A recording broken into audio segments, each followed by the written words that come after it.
8월 8일 화요일 새벽 예배를 시작하시겠습니다. 잠시 기도하겠습니다. 하나님 감사합니다. 이 좋은 날, 이 좋은 시간, 우리의 첫 시간을 주님께 드립니다.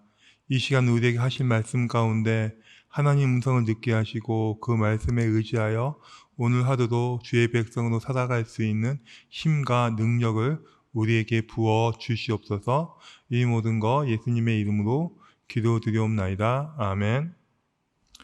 오늘 말씀은 구약 성경 예레미야 16장 14절부터 21절까지 말씀입니다. 예레미야 16장 14절부터 21절까지 하나님 말씀은 같이 한번 읽어보겠습니다. 여호와의 말씀이니라. 그러나 보라, 날이 이르리니 다시는 이스라엘 자손을 애굽 땅에서 인도하여 내신 여호와께서 살아계심을 두고 명세하지 아니하고 이스라엘 자손을 북방 땅에 그 쫓겨났던 모든 나라에서 인도하여 내신 여호와께서 살아계심을 두고 맹세하리라. 내가 그들을 그들의 조상에게로 준 그들의 땅으로 인도하여 드리리라.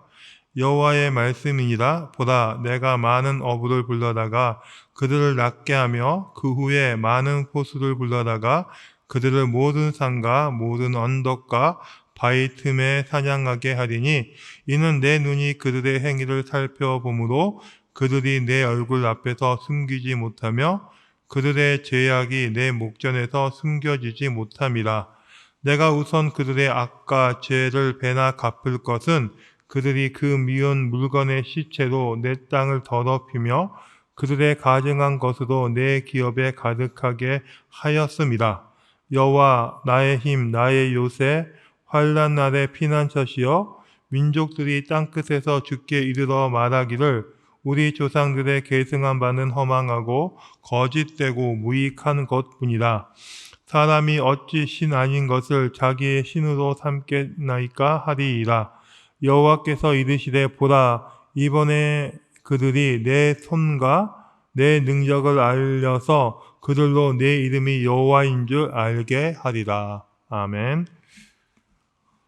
오늘 본문 바로 전에 있는 예레미야 16장 2절 4절에 보시면 하나님이 예레미야에게 이렇게 말씀을 하십니다. 선지자 예레미야에게 너는 결혼을 하지 말라라고 말씀을 하고 있습니다. 그 이유가 무엇일까라고 생각을 해봅니다. 하나님의 심판의 때가 얼마 남지 않은 임박한 심판 앞에 있었습니다. 그리고요, 이 하나님의 심판의 때에는 선지자인 예레미야조차 피할 수 없는 그런 심판이었습니다. 그때 만약 결혼을 해서 사랑하는 아내가 있고 만약에 자녀가 든다면 그 심판의 고통과 심판의 어려움은 예레미야조차도 견디기 힘든 그런 큰 고통이기에 하나님은 예레미야에게 결혼을 하지 말라라고 지금 이야기를 하고 있습니다. 더 나가서 5절에서 7절에서는 예레미야에게 초상집에 들어가지도 말고 사람을 위하여 통곡이나 애곡하지 말 것을 말하고 있습니다. 또 8절과 9절에서는 예레미야에게 잔치집에도 가지 말 것을 말하고 있습니다. 즉 사람이 일생을 살아가면서 느껴하는 모든 감정들, 정말 사랑하는 사람과 같이 있고 자녀를 만드는 그런 기쁨, 또는 같이 슬퍼하거나 같이 기뻐하는 모든 삶의 영역들에 대하여 하나님은 그런 것들을 가지지 말라라고 삶의 모든 영역에 대해서 포기를 말하고 있었습니다. 이처럼 한 사람이 살아가야 되는 모든 의미를 포기해야 되는 이유는요, 지금 하나님의 심판이 그 일이 너무나도 크고 두려운 일이기 때문입니다. 지금 이스라엘 민족은 하나님 심판 앞에 있었습니다. 이 심판은요, 피할 수도 도망칠 수도 없는 그런 심판이었습니다. 이런 하나님의 심판 앞에서 한 개인이 갖고 있는 인생의 의미들, 누구를 사랑함과 가족을 만들고 같이 기쁨을 공유하고 슬픔을 나누는 모든 것이 그 심판 앞에서는 아무 의미 없음을 지금 말하고 있습니다. 즉 16장 전반부에서는요, 하나님의 심판에 대해서 이야기를 하면서 그 심판은요, 어떤 사람도 피해갈 수 없는 아주 크고 무서운 이름을 말씀해 주고 있습니다. 설사 그것이 예레미야 같은 하나님의 사람이라고 할지라도 그 심판의 시대에 살아가는 그 사람이라면 하나님의 사람도 하나님의 심판으로부터 자유로울 수는 없었습니다. 역시 하나님의 사람 역시 같은 고통과 같은 어려움과 같은 무거움으로 심판의 무게를 견뎌야 했기 때문입니다. 예레미야가 그랬고 그 당시 또 다른 선지자였던 하박국 선지자가 그랬습니다. 지금의 시대를 보고 마지막 때 말세라고 이야기를 합니다. 그래서 일부 이단 단체에서는 이렇게 얘기를 합니다. 예수님이 다시 오시는데 그때에는 자신들의 단체에 들어와야지만, 자신들과 같이 있어야지만 그 심판을 피할 수가 있고 그 심판을 넘어갈 수 있다라고 이야기를 합니다. 그러나 우리가 오늘 본문을 통해서 알 수 있는 것은요, 하나님의 심판은 우리가 알 수도 없지만 안다고 하더라도 그 심판을 피하거나 도망칠 수 있는 방법은 없다는 것입니다. 그 시대를 살아가는 사람이라면 그 누구든지 하나님의 사람이라고 할지라도 그 심판의 무거움과 그 무게는 감당해야 됩니다. 그러면 믿는 우리들과 믿지 않는 사람들과 차이는 어디에 있을까요? 심판의 무게가 똑같고 심판의 강도가 똑같더라면 그냥 세상의 방식으로 살아가는 것이, 세상에서 누릴 거 다 누리고 다 가지면서 다 먹으면서 누리는 것이 더 나은 방법이지 않을까라는 그런 생각이 들 때가 있습니다. 먼저 우리는요, 우리에게 있어 하나님의 심판이 무엇인지 알아야 됩니다. 하나님의 심판이란 무엇일까요? 과연 하나님의 심판은 우리에게 어떤 모습으로 다가오는 것일까요? 우리에게 이 땅의 물질을 빼앗아가는 것이 하나님의 심판일까요? 아니면 우리의 건강이 사라지는 것이 하나님의 심판일까요? 그것이 아니라면 세상 사람으로부터 손가락질 받고 모욕당하는 것이 세상의 심판일까요? 누구에게는요, 이 세상의 물질과 그 건강과 그 명예가 그 무엇보다 중요할 수도 있습니다. 그리고 그것이 없어지는 것이 심판으로 느껴질 수도 있습니다. 그러나 그것은 세상에 대한 심판입니다. 하나님 사람에 대한 하나님의 심판은요, 오늘 5절에 이렇게 말씀을 하십니다. 내가 이 백성에게서 나의 평강을 빼앗으며 인자와 사랑을 제할 것이다 라고 지금 하나님이 말씀을 하십니다. 세상의 사람들은 자신이 소중히 여기는 물질이, 건강이, 명예가 사라지는 것이 심판이라고 한다면 우리에게 있어 하나님의 진정한 심판은 내 삶의 자리 가운데 하나님이 없어지는 것입니다. 내 인생의 여정 가운데 하나님이 보이지 않는 것입니다. 하나님이 주시는 그 사랑과 그 인자하심, 그 평안을 더 이상 누리지 못하는 그런 인생이 하나님의 심판이라고 지금 우리에게 말씀하고 있습니다.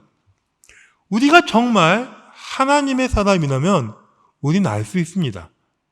내가 이 땅 가운데 아무리 많은 물질을 갖고 있다고 할지라도 하나님의 평안이 없이는 그 물질은 한낱 신기루와 같은 그런 물질입니다. 내가 아무리 건강하고 이 세상 가운데 인정받는 그런 존재가 되었다고 할지라도 하나님의 사랑이, 하나님의 인자가 그 안에 없으면 모든 것이 헛되고 헛된 그런 것이라 생각이 되어집니다. 그러기에 하나님의 사람이었던 다윗은 이렇게 고백을 합니다. 내가 왕궁에 있는 것보다 하나님의 집에 문지기로 있는 것이 더 행복합니다 라고 이런 고백을 합니다. 또한 세상 가운데 가장 많은 것을 누렸던 솔로몬 역시 전도서에서 헛되고 헛된 것이 하나님을 떠난 인생의 모습이라고 우리에게 말해주고 있습니다. 이처럼 우리에게 진정한 심판은 우리 인생과 우리 삶 가운데 하나님이 없어지는 것이 진정한 심판이다라고 말씀을 해주고 있습니다. 우리는요, 하나님의 심판에 대하여 마치 영화에 나오는 초자연적이고 초과학적인 하늘에서 번개가 떨어지고 불이 치고 지진이 나는 그런 것만을 심판이라고 생각을 합니다. 그러나 우리 삶과 우리 인생 가운데 행복의 원천이었고 행복의 뿌리였던 하나님의 사라짐이, 하나님 말씀이 들리지 않는 것이 우리에게는 진정한 심판의 출발이라고 생각을 합니다. 예레미야 시대에는 이런 하나님의 심판이 임박한 그런 시대이었습니다. 지금도 마찬가지입니다. 어쩌면 그 시대와 너무나 비슷한 시대를 우리는 살아가고 있습니다. 그러면 우리는 어떤 힘으로 이러한 심판을 견뎌야 할까요? 그 당시 예레미야 같은 하박국 같은 그 선지자들은 어떤 마음을 갖고 하나님의 이 심판의 시기를, 하나님도 버림받았던 그 시기를 견디고 이겨나갔을까요? 15절 말씀입니다. 하나님이 이렇게 말씀하십니다. 여호와께서 살아계심을 두고 맹세하리라. 내가 그들의 조상에게 준 그들의 땅으로 인도하여 드리리라. 그렇습니다. 하나님은요, 심판의 시대를 걷고 있는 하나님의 사람들에게, 당신의 백성에게 이렇게 말씀을 하십니다. 나 만군의 여호와가 나의 이름을 두고 내 이름을 걸고 반드시 약속하겠다. 내가 너희를 다시 이곳 가운데 오게 하겠다. 내가 약속한 그 땅 가운데 너희를 다시 데리고 오겠다라고 하나님이 하나님의 이름을 두고 약속을 하고 있습니다. 심판의 시대, 하나님의 사랑과 하나님의 인자와 하나님의 평안이 사라진 그 시대, 각자 자기의 소견대로 하고 외적의 침입과 나라의 부패 때문에 모든 것이 무너져 같은 그런 시대 가운데 하나님은 여전히 하나님을 믿고 있는 하나님의 사람들에게 이렇게 말씀을 하십니다. 내가 내 이름으로 약속하겠다. 내가 내 이름을 걸고 약속하겠다. 반드시 내가 너희를 이곳으로 돌아오게 하리라. 그렇습니다. 이것이 하나님의 약속입니다. 우리를 향한 무겁고 무서운 이 심판의 시대를 살아가는 우리에게 주시는 하나님의 약속, 바로 회복의 약속입니다. 너희가 어디에 있든지 어떤 길을 가고 있든지 사망의 음침한 골짜기에 있고 스올의 골짜기에 있을지라도 내가 너희를 다시 이곳 가운데 하나님의 평안이 있고 하나님의 인자가 있고 하나님의 사랑이 있는 하나님의 그 공동체 가운데 내가 다시 너희들 데리고 오겠다라고 하나님이 약속을 하십니다. 그렇습니다. 우리에게 무엇이 있을까요? 우리가 무엇을 바라볼까요? 세상의 방식과 세상의 이야기처럼 그런 것을 가지고 하나님을 바라볼까요? 그렇지 않습니다. 하나님은 하나님의 방식과 하나님 말씀으로 하나님을 이해하고 하나님을 바라보아야 됩니다. 하나님은 여전히 이 땅 가운데 패역하고 하나님을 떠나고 세상의 방식으로 살아가는 그 시대 가운데 하나님은 하나님의 일로서 그 땅을 심판하실 것입니다. 그러나 여전히 그 땅 가운데 여전히 하나님의 사람들에겐 하나님은 긍휼을 내리시고 그에게 또 하나의 길, 하나님의 이름을 걸고 하나님의 이름의 약속으로 구원을 약속하십니다. 그렇습니다. 하박국의 고백처럼 진노 중이라도 긍휼을 잊지 않는 것이 우리 하나님의 약속입니다. 어쩌면 예레미야가 살고 있는 그 시대보다 더 험한 이 시대를 살아가는 우리에게 이 하나님의 약속은 위로가 됩니다. 내 이름을 걸고 내 이름으로 내가 너희를 다시 돌아오게 하리라. 사랑하는 성도 여러분, 우리는 여전히 이 심판의 시대, 무겁고 두려운 이 시대를 살아가고 있지만 여전히 우리를 향하신 하나님의 약속이 있습니다. 하나님의 이름으로 우리를 다시 한번 구원하시겠다는 그 약속을 믿으시고 세상이 무엇하고 하든지 어떤 길을 가든지 여전히 하나님만 바라보고 하나님의 길을 걸어가시는 저와 여러분의 귀한 인생이 되었으면 정말 좋겠습니다. 잠시 기도하겠습니다. 하나님 감사합니다. 이 시대 가운데 우리가 살아가고 우리가 나아가지만 이 심판의 시대 가운데 여전히 우리를 향하신 하나님의 약속이 있음을 믿고 고백을 합니다. 하나님 아버지의 이름으로 우리에게 소망을 주시고 아버지 이름으로 약속하신 그 구원의 길을 우리가 바라보며 우리가 꿈꾸며 정말 그 구원과 동행하며 구원 때문에 나아가는 우리 인생이 될 수 있도록 하나님 날마다 우리에게 은혜를 더하여 주시옵소서. 이 모든 거 예수님의 이름으로 기도드리옵나이다. 아멘.